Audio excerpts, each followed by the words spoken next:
Cricket की पूरी दुनिया चौंक गई जब साउथ अफ्रीका और आयरलैंड के मैच में अचानक से यह देखा गया कि साउथ अफ्रीका के प्लेयर बीमार पड़ने लगे, मैदान छोड़ने लगे और फिर अचानक से मैदान के अंदर साउथ अफ्रीका के कोच फील्डिंग करने के लिए आ गए।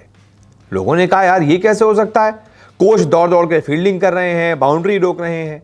सभी क्रिकेट फैन आश्चर्य में पड़ गए। अब आप इंडिया के एग्जाम्पल से सोचिए कि अभी जो T20 वर्ल्ड कप गया था उसमें किसी मैच में आपको एक इंटरनेशनल मैच चल रहा है, सोचिए आईसीसी उसे देख रही है, उस मैच में इंडिया का मैच किसी टीम से चल रहा है और अचानक से आपको मैदान पर राहुल द्रविड़ फील्डिंग करते हुए दिख जाएं, दौड़ लगाते हुए दिख जाएं, बॉल रोकते हुए दिख जाएं, कैच करते हुए दिख जाएं, तो आप सोचेंगे नहीं कि यार ये क्या है, हमारे क्रिकेटर क्या कम पड़ गए हैं जो कोच फील्डिंग करो? क्या कोच फील्डिंग कर सकता है? क्या रूल है ये? तो मैं आपको बताता हूं कि दरअसल हुआ क्या था और रूल क्या कहता है। क्या रूल ये कहता है कि हां एक कोच फील्डिंग कर सकता है? अगर नहीं कर सकता तो कैसे साउथ अफ्रीका के कोच ने कर ली? और ये पूरा मामला क्या था मैं आपको आराम से बताता हूं। दरअसल साउथ अफ्रीका और आयरलैंड का जो मैच है वो अबू धाबी में चल रहा है। अबू धाबी में एक तरीके से हुआ।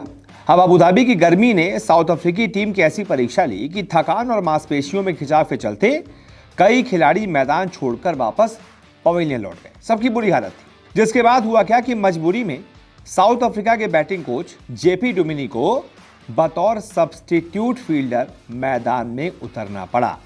लगभग 5 साल पहले यानी कि 2019 में अंतर्राष्ट्रीय क्रिकेट से संन्यास ले चुके डुमिनी ने इस मौके का जमकर लुत्फ भी उठाया और शेख जायद स्टेडियम में आयरलैंड की पारी के अंतिम ओवर्स के दौरान डाइव मारकर चौका बचाते हुए भी नजर आए।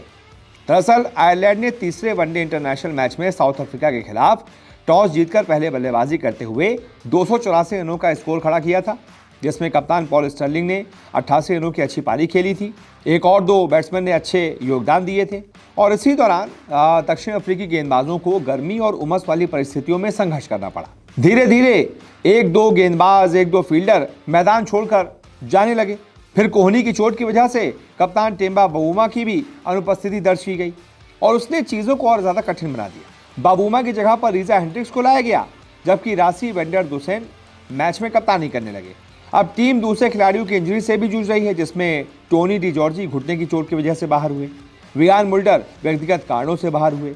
इन चुनौतियों के बाद मजबूरन मैदान पर बैटिंग कोच डोमिनी को फील्डिंग के लिए आना पड़ा और उन्होंने इस मौके का फायदा भी उठाया, दौड़कर बाउंड्री भी बचाई और ऐसा करते हुए काफी खुश नजर आए।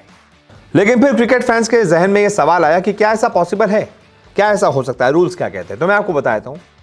आईसीसी के रूल्स ये कहते हैं कि आप किसी को भी, अपनी टीम से किसी को भी, बाहर से भी किसी को भी सब्स्टिट्यूट फील्डर के तौर पर मैदान में उतार सकते हैं।